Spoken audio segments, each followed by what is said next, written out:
Assalamualaikum warahmatullahi wabarakatuh. Pemirsa, kita bertemu kembali di Indo24 TV. Salam satu bangsa. Beberapa waktu lalu beredar kabar bahwa pemerintah Arab Saudi akan menggelar ibadah haji di Metaverse. Kemudian sontak hal ini menimbulkan polemik di masyarakat, terutama di kalangan umat Islam. Lalu benarkah hal itu dan lalu apakah sebenarnya yang terjadi? Mari kita lihat beritanya. Untuk berita pertama kita ambil dari republika.co.id pada Kamis 10 Februari 2022. Ada sebuah judul, Saudi buat Ka'bah di Metaverse, bagaimana ibadah haji. Dikatakan di sini bahwa Arab Saudi menginisiasi pembuatan Ka'bah versi virtual di Metaverse. Proyek ini telah diluncurkan pada akhir 2021 oleh Imam Besar Masjidil Haram Syekh Abdurrahman Sudais dan dibentuk oleh Badan Urusan Pameran dan Museum Arab Saudi bekerjasama dengan Universitas Ummul Qura. Dikatakan bahwa Metaverse Ka'bah memungkinkan umat Islam untuk melihat secara virtual batu yang dihormati secara agama, yaitu Hajar Aswad atau batu hitam di Mekah. Namun Ka'bah versi Metaverse ini menjadi kontroversial di kalangan Muslim di seluruh dunia.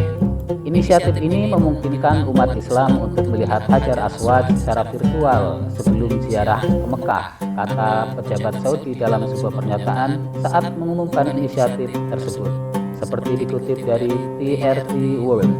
Lantas, apa manfaat dari Metaverse Ka'bah ini bagi umat Islam?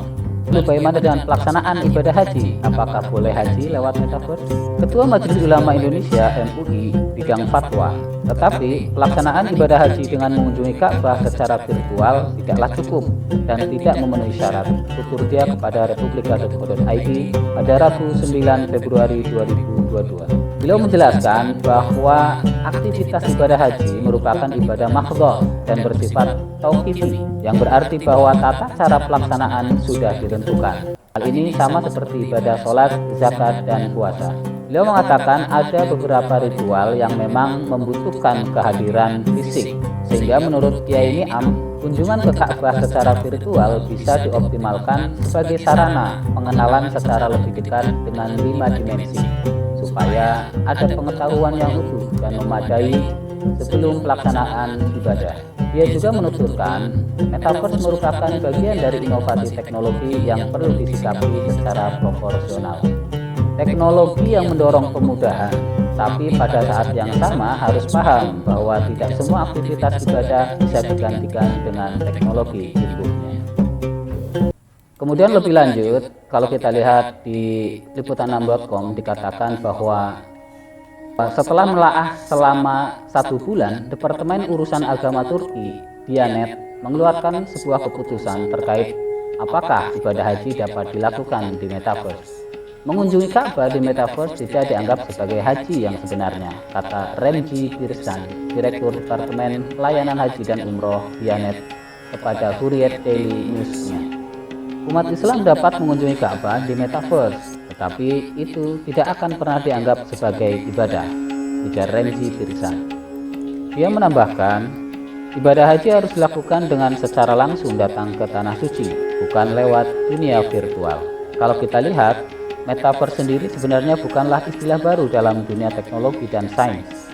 Dia juga bukanlah konsep yang mudah untuk dijelaskan.